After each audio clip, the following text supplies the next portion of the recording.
Hi, men's equality advocate here, Alan Millard. Imagine if men were empowered over women as women are empowered over men. If men were empowered over women as women are empowered over men, women would be groomed from girlhood to serve and please men as to define womanhood and their worthiness as women to exist. Women would be required, per polite and respectful manners, to have men go first, gentlemen first, right? And open doors for them when they did go first. Women would be required to risk their lives and sacrifice themselves for men, or be ridiculed as not worthy to exist. Men would be sought out and treated special, with all expenses paid by women. You might say a reverse chivalry process. A lady would be defined as one who enacted this role, privileged to risk rejection, please, and serve the gentleman, who is placed above her on a pedestal, of course. Instead of the two meeting as equals, with mutual interests expressed, this would be the proper procedure required in the mating dating process.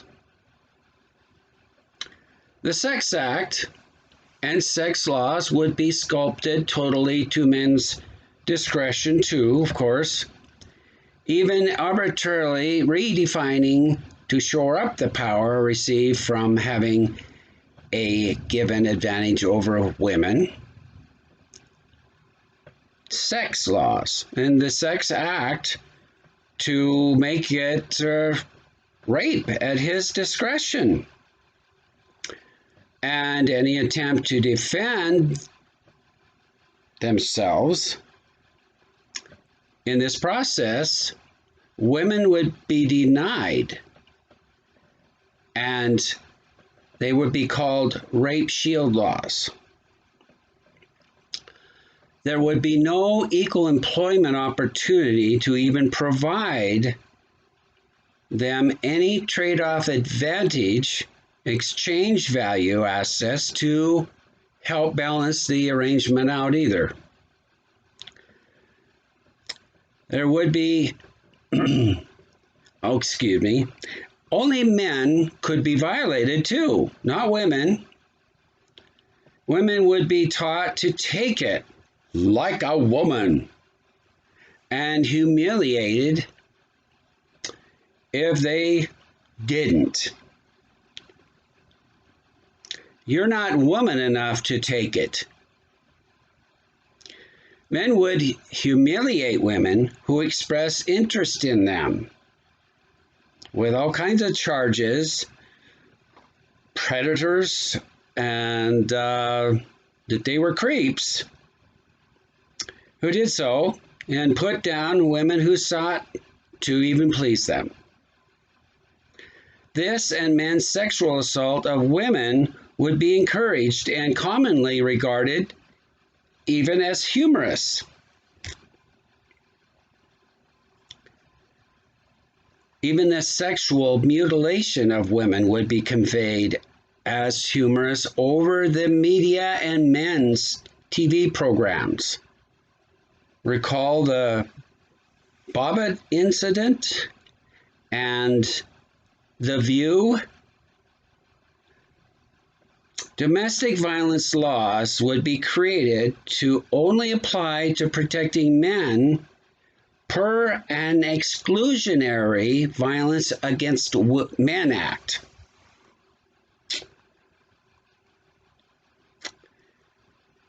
A Violence Against Men Act. Imagine that.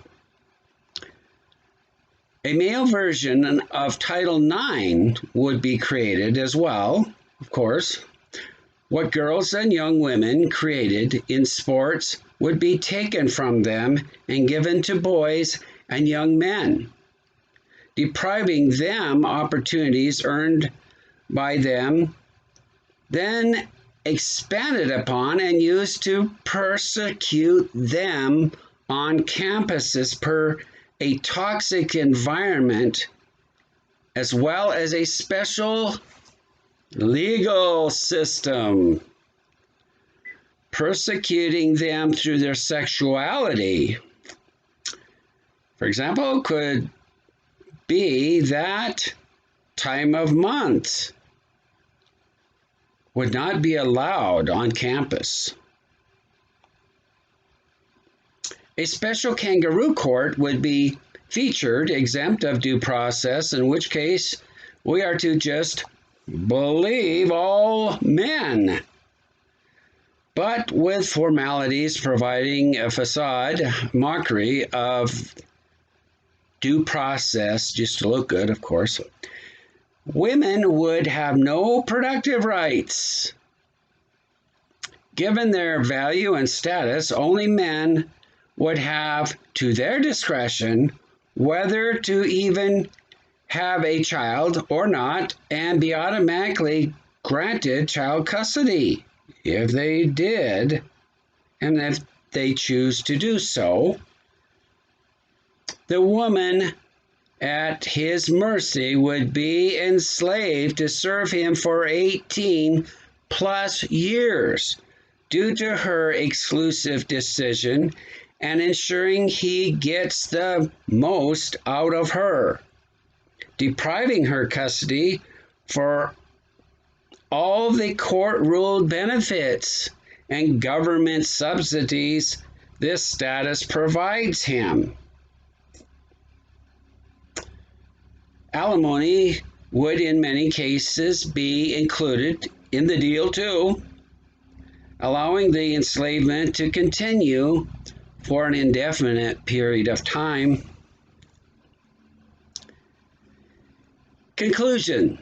Let's see now. Which sex is the one continually claiming inequality and the one with a higher value and status, not only well maintained but increased and built upon from the past at the common expense of the other?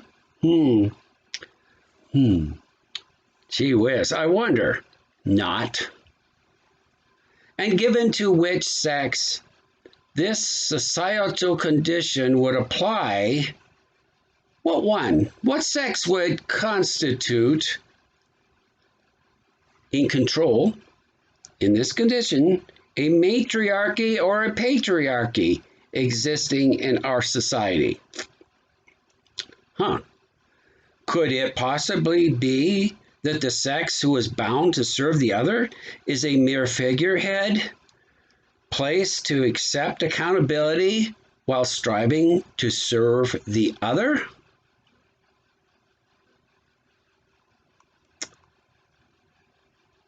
Have a good day.